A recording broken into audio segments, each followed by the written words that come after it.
स्वागत है आप सभी का एक बार फिर से मेरे चैनल पर।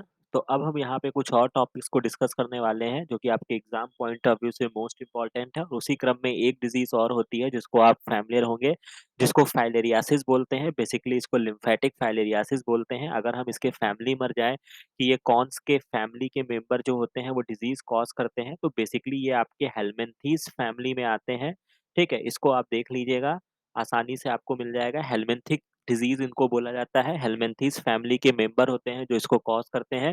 तो सबसे पहले हम यहाँ पे फाइलेरिया को पढ़ेंगे, ठीक है? तो पैथोजन क्या होता है? डिज़ीज़ को कास्ट करने वाले जो पैथोजन है वो आपके वुचेरिया स्पीशीज़ होता है, जिसका नाम है, बहुत ही इम्पोर्टेंट है, जो आप फ़ैमिलियर होंगे, Wuchereria bancrofti and Wuchereria malayi. ये 2 नाम आपको बहुत ही अच्छे से याद रखना है, जिनको हम क्या बोलते हैं? फाइलेरियल वर्म बोलते हैं। इसके बाद ट्रांसमिशन कैसे होता है? पैथोजन जो होते हैं वो ट्रांसमिटेड होते हैं to a healthy person through the bite of infected female mosquito. तो जैसा कि मैंने आपको बता रखा है, हमेशा मॉस्क्यूटो फीमेल ही होगा, लेकिन यहाँ पर जो स्पीशीज़ होती है वो क्या होती है? क्यूलेक्स होती है, जो मैंने इसके पिछले लेक्चर में बताया था। सिम्पटम क्या आता है? ये आपका डेवलपिंग क्रॉनिक इन्फेक्शन होता है। आपका 2 तरीके की चीज़ें होती हैं, यहाँ पे समझ लीजिए। एक आपका एक्यूट होता है, चीज़ें होती हैं, और एक आपका क्रॉनिक होता है। तो एक्यूट जो होता है वो आपका इमीडिएट एक्शन होता है, समझ सकते हैं, ठीक है? इमीडिएट होता है, या इसको कह सकते हैं इंस्टेंट, ठीक है? इंस्टेंट रिस्पॉन्स जो होता है वो एक्यूट होता है, और क्रॉनिक जो होता है वो आराम से, मतलब धीरे-धीरे जो होता है, समय के साथ होता है, उसको क्या बोलते हैं? क्रॉनिक बोलते हैं। तो इस तरीके से आप इसको समझ सकते हैं। धीरे-धीरे जो इन्फेक्शन होता है, टाइम टेकिंग होता है, उसको हम क्या बोलते हैं? क्रॉनिक बोलते हैं। तो ये इन्फॉर्मेशन मुझे आपको देनी थी, जो मैंने यहाँ पे आपको दे दिया है।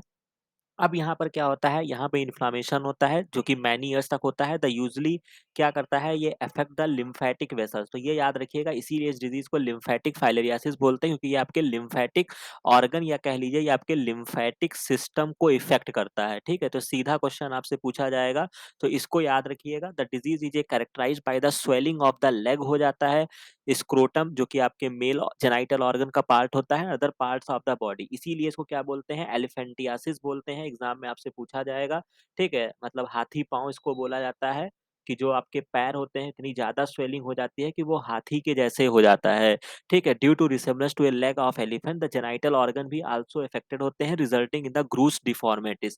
तो यहाँ पे जो आपको समेट के जाना है, वो ये जाना है कि आपको स्पीशीज़ का नाम याद रखना है। हेलमिंथीस से डिज़ीज़ होती है। फीमेल क्यूलेक्स मॉस्क्यूटो याद रखिएगा। लिम्फेटिक वेसल्स को प्रभावित करता है, इसको याद रखिएगा। और इस डिज़ीज़ को क्या बोलते हैं? एलिफेंटियासिस बोलते हैं, हाथी पाँव बोलते हैं, एक्यूट, क्रॉनिक हमने समझ लिया, ठीक है? अब यहाँ पर कुछ और चीज़ें देख लेते हैं। तो जैसा कि मैंने ये आपको एक फिगर मैंने लगाया हुआ है, ये किस तरीके से ये हाथी पाँव आपको देखने को यहाँ पे मिल रहा है, कि इतनी ज़्यादा स्वेलिंग आ जाती है, जो कि आपके जब बहुत ही एडवर्स कंडीशन आती है, मतलब बहुत ही जब डिज़ीज़ एकदम अपने पीक पर होगा, तो कुछ इस तरीके की चीज़ें आपको देखने को मिलेंगी। तो ये चीज़ें आप याद रखिएगा। इसके बाद ये क्वेश्चन मैंने लगाया हुआ है, जो कि सीएसआईआर 2021 का क्वेश्चन है, मतलब जो भी अभी आपका फ़रवरी में जो एग्ज़ाम हुआ है इस साल, ठीक है? अब वो तो उन्होंने चेंज ही आगे पीछे कर दिया है, तो 20-21 क्या था, जो भी था, बट जो एग्ज़ाम आपका फरवरी में हुआ है, ठीक है? सॉरी, फरवरी 2022 में हुआ है, ये वहाँ का क्वेश्चन था। पूछा गया था कि which one of the following is a causative agent of filariasis. समझ रहे हैं? तो कितना इम्पोर्टेंट टॉपिक है, जो आपको सीधा-सा नंबर देकर जाएगा। तो यहाँ पे आपको स्पीशीज़ दिया था, बट यहाँ पे इन्होंने गड़बड़ी की थी कि उन्होंने वुचेरिया का नाम नहीं लिया है। हालाँकि आप कॉमन सेंस लगाओगे वुचेरिया बैनक्रॉफ्टी या वुचेरिया मेलाई से, तो यहाँ से आप ट्रेस कर सकते हो, बट ये जो स्पीशीज़ होती हैं, 2 स्पीशीज़ काम करती हैं। एक आपकी ब्रूसिया होती है, और एक आपका क्या होता है? बुचेरिया होता है। तो इसका जो करेक्ट आंसर होगा, ये आपका ब्रूसिया मेलाई होगा, ठीक है? तो ये याद रखिएगा। बाकी इसके बारे में मैं थोड़ी-सी इन्फॉर्मेशन मैं आपको और दे देता हूँ। यहाँ पे आप इसको देख लीजिएगा। बेसिकली ये होता क्या है, इसको थोड़ा-सा हम और पढ़ लेते हैं। तो लिम्फेटिक फाइलेरियासिस जो होता है, इसको बेसिकली क्या बोलते हैं? नेग्लेक्टेड ट्रॉपिकल डिज़ीज़ कहा जाता है। इसको याद रखिएगा, नेग्लेक्टेड ट्रॉपिकल डिज़ीज़ बोलते हैं। इस कैटेगरी में बहुत सारी डिज़ीज़ आती हैं, उसमें से आपकी फाइलेरिया होती है। बेसिकली ये क्या होता है, ये आपके पुअर पॉपुलेशंस में देखने को मिलता है, मतलब गरीब तबके के लोगों में ये चीज़ें देखने को मिलती हैं। ऐसी डिज़ीज़ जो इस तरीके से इसको क्लासिफ़ाई किया गया है, कि जो पुअरली पॉपुलेशंस में देखने को मिलता है, उनको नेग्लेक्टेड ट्रॉपिकल डिज़ीज़ बोलते हैं। और शायद ये इसमें इम्पोर्टेंट बात ये होती है कि फाइलेरिया डिज़ीज़ से बहुत ही रेयर, आप कह सकते हैं, 0.1% में किसी की मॉर्टेलिटी होती है, ठीक है? तो कोई मरता नहीं है इस डिज़ीज़ से, ठीक है? तो आपका ग्रूस डिफॉर्मेटिस होगा, मॉर्बिडिटी इसको बोलते हैं, इस टेक्निकली टर्म को क्या बोलते हैं? मॉर्बिडिटी बोलते हैं। तो यहाँ पर मॉर्बिडिटी देखने को मिलती है, मॉर्टेलिटी देखने को नहीं मिलती है, ठीक है? तो इसी वजह से चूँकि मृत्यु होती नहीं है और बहुत ही लोअर पॉपुलेशंस में होते हैं, मतलब लोअर पॉपुलेशन या जो बहुत ही मतलब पुअर पॉपुलेशंस फैमिली में होते हैं, तो जो आपके मतलब चीज़ें होती हैं, वो भी उतना ध्यान नहीं देती हैं क्योंकि आराम से इसकी जो दवाइयाँ होती हैं, वो इफ़ेक्ट कर जाती हैं, ठीक है? तो इसमें जो आपकी जो कॉमन स्पेसीज़ है, वो बुचेरिया बैनक्रॉफ्टी याद रखिएगा, ब्रूसिया मेलाई याद रखिएगा और एक और याद रख लीजिएगा ब्रूसिया टिमोरी, ठीक है? ये इम्पोर्टेंट है, इसको याद रखिएगा, हो सकता है एग्ज़ाम में आपसे पूछ ली जाए। इसमें जो सिम्पटम आते हैं हाइड्रोसील, लिम्फोडीमा एंड एलिफैंटियासिस जो होते हैं, ये इसका मेजर आउटकम होता है। ठीक है? इसके बाद आपको यहाँ पे सारी इन्फॉर्मेशन दी गई है। इसमें जो जियोग्राफिकल रीजन के हिसाब से सेवरल स्पीशीज़ ऑफ मॉस्क्यूटो जो होते हैं, इसके कैरियर होते हैं। बट मोस्टली बुक्स में आपको क्यूलेक्स का नाम दिखेगा, तो आप हमेशा अगर आपको कई सारे ऑप्शन मिलेंगे, तो आप क्यूलेक्स को प्रेफ़र कीजिएगा, ठीक है? लेकिन अगर क्यूलेक्स नहीं मिलता है, तो एनाफ्लीज़ भी होता है और एडीज़ भी होते हैं, ठीक है? बट क्यूलेक्स जो होता है, वो इस केस में ज़्यादा होता है क्योंकि एनाफ्लीज़ आपने देखा होगा, जो कि मैंने इसके पिछले लेक्चर में बताया था, मलेरिया के लिए होता है। ठीक है? तो ये इम्पोर्टेंट इन्फॉर्मेशन मैंने आपको दे दी है, यहाँ से आपने नेग्लेक्टेड ट्रॉपिकल डिज़ीज़ को समझ लिया और इसका थोड़ा-सा मैं ब्रीफ और कर देता हूँ।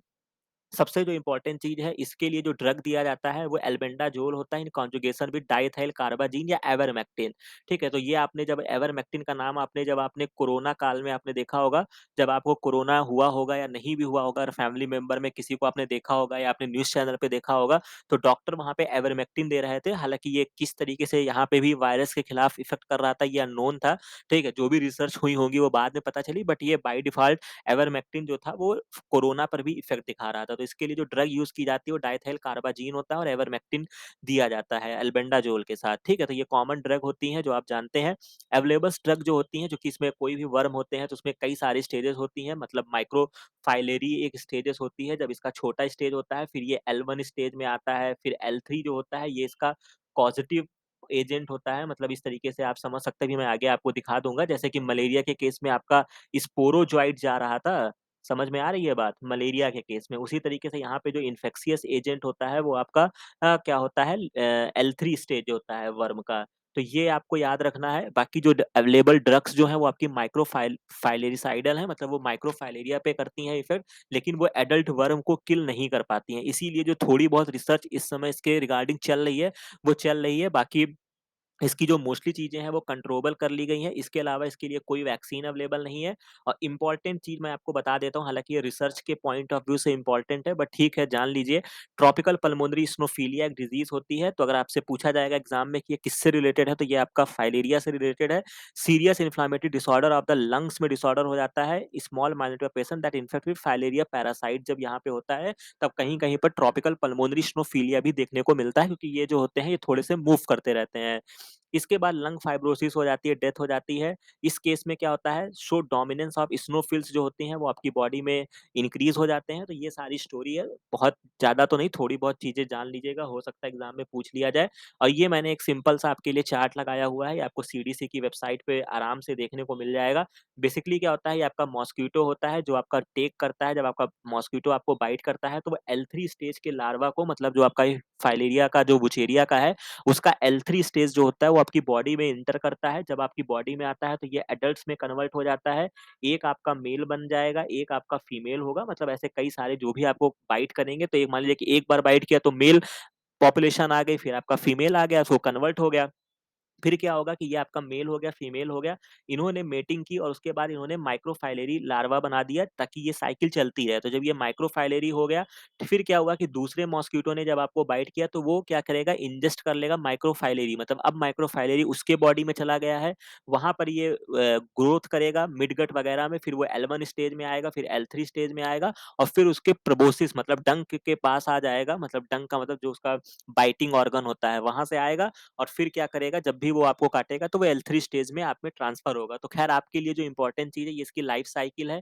इम्पोर्टेंट चीज़ है ये आपका डाइजेनेटिक और डाइजेनेटिक है, ठीक है? क्योंकि इसको अपनी लाइफ साइकिल कंप्लीट करने के लिए 2 होस्ट की आवश्यकता है। एक आपका मॉस्क्यूटो हो गया, एक आपका ह्यूमन हो गया, ठीक है? ह्यूमन जो भी आपको बाइट करता है, L3 जो होता है, ये इसका क्या होता है, इन्फेक्शियस पार्ट जो होता है, इन्फेक्शियस स्वरूप कह सकते हैं, वो जो होता है, वो आपका L3 होता है। बस याद रखिएगा, इससे डीप में मुझे नहीं लगता है कि आपसे कुछ पूछा जाएगा और बाकी आपको वुचेरिया याद रखिएगा और ब्रूसिया स्पीशीज़ याद रखिएगा, जिससे ये डिज़ीज़ कॉज़ होती है, ठीक है? ब्रूसिया मेलाई आप जानते ही हैं, बस एक स्पीशीज़ और याद रखिएगा, ब्रूसिया टिमोरी, ठीक है? तो ये आपसे पूछा जा सकता है और ये आया हुआ क्वेश्चन है, बहुत ही जब कॉम्प्लेक्स में जाते हैं, तो यही आपको आंसर देंगे क्योंकि वुचेरिया वगैरह तो आपका एक एनसीईआरटी में लिखा हुआ है, जो कि आपके 12th जो नॉर्मल स्टूडेंट है वो सब भी जानते हैं।